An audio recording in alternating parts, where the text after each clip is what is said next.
continued mixed reactions to South Africa's interest in hosting the 2026 Olympics. Now, while others believe that this could stimulate economic growth and create jobs, others are skeptical about the amount of money that's required to prepare for the event. But now to help us, weigh the potential economic benefits against the costs of hosting, I'm joined by the Director and Chief Economist at Econometrix, Dr. Azar Jammine. Dr. Jammine, good evening to you. Happy New Year, and thank you so much for joining us. Good evening to you and to your viewers. Delighted to be with you. Yeah, really good to have you with us. I must tell you, there have been so many reactions to the Sports Minister, Gayton McKenzie, Sports, Arts and Culture, of course, saying that the country is an interested party in the 2036 Olympics and Paralympics. Just when you heard that this is something that we might very well be bidding for, just your initial thoughts, optimistic or pessimistic from the beginning? I don't think I'm either optimistic or pessimistic. I think it's worth considering. But, we have had mixed experiences in regard to holding such big events. And the world has had very mixed experiences. There have been some Olympic Games which have been deemed to be highly successful and others that have been deemed to be horrifically financially stressful for the countries hosting them, not least of which most recently has been the case of Brazil, for instance. But the most famous one that went awry in terms of the losses that were incurred were the Montreal Olympics Games in 1976. But then on the other side, you've had the Los Angeles Olympics and the Barcelona Olympics, and more recently the Paris Olympics that have been largely successful and have turned out to have a profit. It's a tremendously long way ahead to actually forecast what South Africa's economic and financial position will be like by 2036. Yeah. You're talking about over 11 years from now. And anything can happen, and possibly that is one of the dangers that we face if the optimistic scenario on South Africa's economic outlook does not pan out in the interim. Yeah. The world is really taking a huge risk granting the Olympic Games to South Africa. Compared with the holding of the 2010 FIFA World Cup, which is itself nowhere near the order of magnitude that one is talking about when contemplating the Olympic Games. The economic situation in South Africa was already very much more favorable, and the world and the time horizon was so much closer. We had the allocation of the FIFA World Cup in 2004, and the FIFA World Cup in 2010, so it was only 6 years. Here we're talking 11 years. A lot can actually happen in the interim to disturb the picture. Yeah. And we are just, and that is, I think, one of the dangerous things. And, our economic growth rate right now is below 1%, whereas in 2004, we were running growth rates of 5-6%, and there was a lot of optimism about where South Africa's economy was going. So it's quite different from Yeah. Dr. Jammine, you made some interesting examples there, and I want to take for granted that our viewers know what happened. And you mentioned the 1976 Olympics in Montreal. Canada, disastrous financially, but talk to us a little bit about what you understand went wrong there and the lessons. I suppose it's important to reflect so that we know what could certainly go wrong. I think the Canadian government took on far too much and basically embarked upon a far too ambitious project and with massive expenditure and over expenditure compared with what revenue was likely to be gained. Compared with Paris, for example, that was able to hold many of the events, most of the events, within a fairly tight and specific range, didn't have to build a huge new infrastructure, simply built on existing infrastructure, or temporary structures and the like, fairly close to the center. And it had a very highly sophisticated, and it does have, we know, Paris, transport infrastructure. South Africa would have, yes, I mean, it would be a way of uplifting our transport infrastructure. But wow, if we can't do it now, why would we suddenly be able to do it within the next 10 years? You need public transport infrastructure. South Africa's public transport infrastructure is terribly poor. And, you know, we remain incredibly dependent on Ubers and taxis and that sort of, and personal transport rather than on public transport.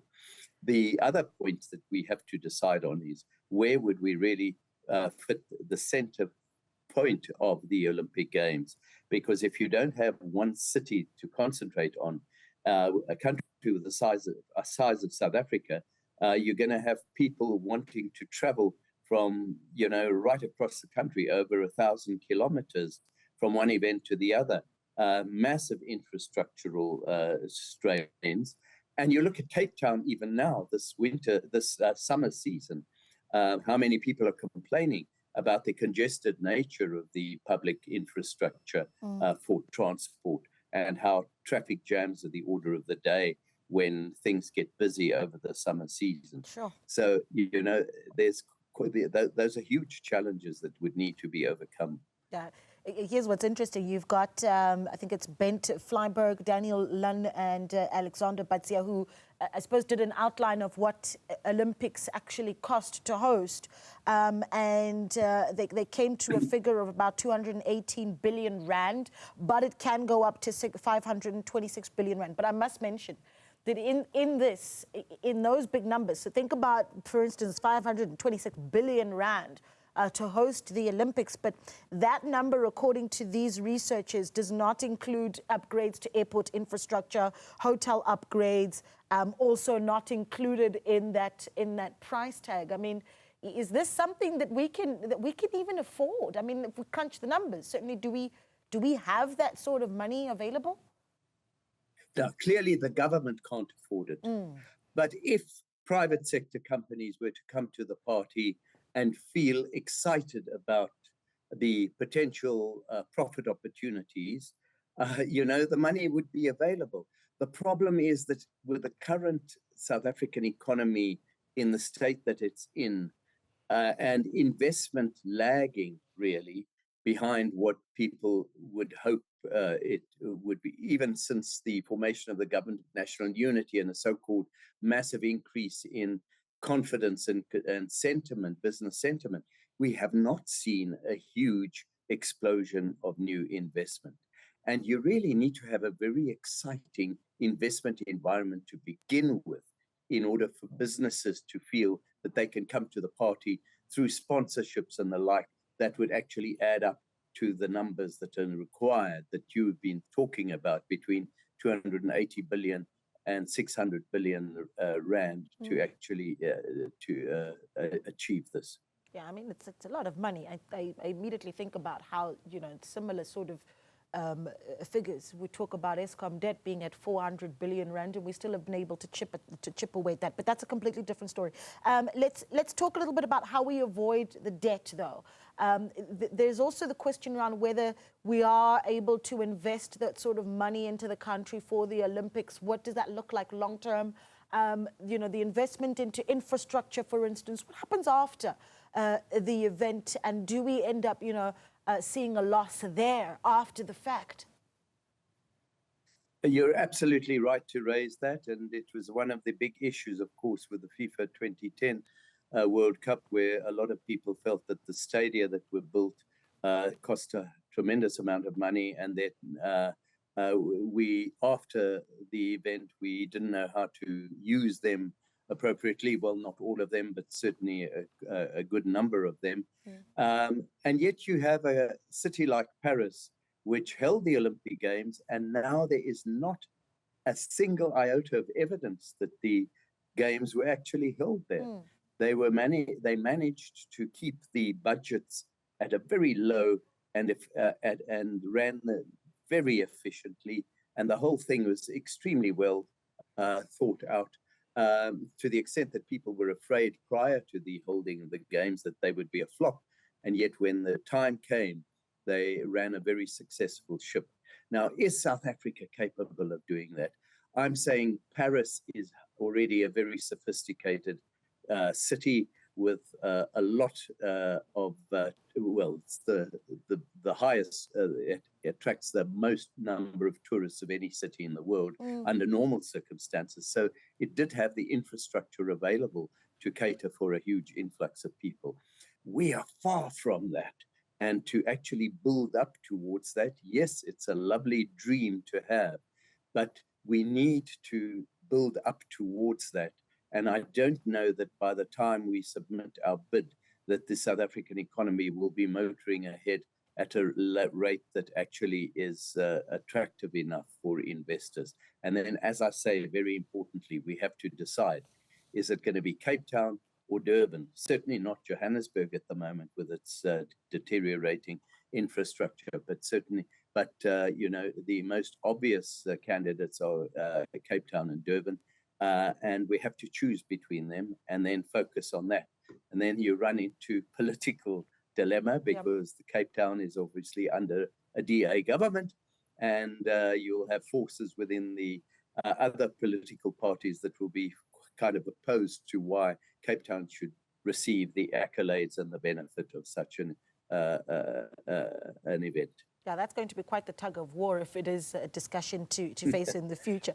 You know, I'm also just quite keen to talk a little bit about, you know, there's the issue around how we start to beneficiate, because obviously when we talk about these sort of things, you also want to talk about opportunities that are available, jobs and such, right? And there is that optimism. I immediately think about how in 2010, you know, there was this sense that, you know, opportunities are going to be created and so many people are going to benefit from those opportunities. Did we see that? Certainly there was, you know, the fanfare and the excitement, but did we see opportunities created for the little person in South Africa?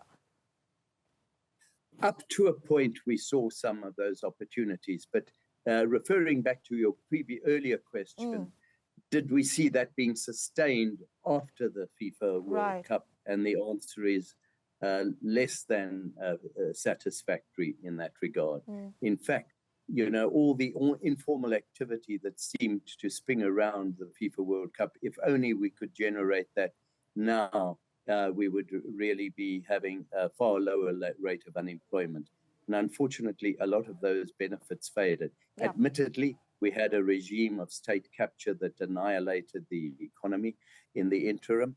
And who knows what the economy would have looked like right now under a different regime from that which took over in 2009. But, you know, that's, it just does show the vagaries and the uncertainties of going into a project like this. It's not that we can't, that it's a loser from the word go, but there have to be a lot of ducks in a row in order to make it successful. Yeah. Last question, Dr. Jammine, and that's the issue around, you know, if you start to talk about, I suppose, the reputation of a country and how maybe it even benefits or impacts the economic growth of a country. And the idea here is to say that South Africa more and more, from a geopolitical point of view, really getting quite a lot of international attention in some of its political stances. I mean, we're hosting G20, president of G20 this year, very prominent on the global branding platform, if you will. So reputationally, should we get this wrong or right, the implications for the country? I don't think that we would build you know, do permanent damage if we got it, you know, making a bid that failed. We've already had that experience. The bid for the 2004 Olympic Games, we actually presented quite a favorable bid to have the games in Cape Town and failed, I think, but we were third on the list. It wasn't too bad. And we did ourselves no damage. And I think we enhanced South Africa's reputation as a potential tourist destination. And I think the same would apply with many of these other things. But what I'm saying is that alone is insufficient reason to go headstrong into a project that could cost a lot of money. And even preparing the bid itself is a very costly process. So we've got to be very careful from the word go that we, as I said, get our ducks in a row and prepare ourselves properly. And I'm not sure, we're fighting so many other fires at the moment, not least of all the very efficiency or not of our ports of entry into the country. So, you know, that there are a lot of challenges and obstacles to overcome before we can be too confident about going into this. Yeah, Dr. Jammine, an absolute pleasure chatting to you. We really do appreciate your time. Dr. Azar Jammine, Director and Chief Economist at Econometrix.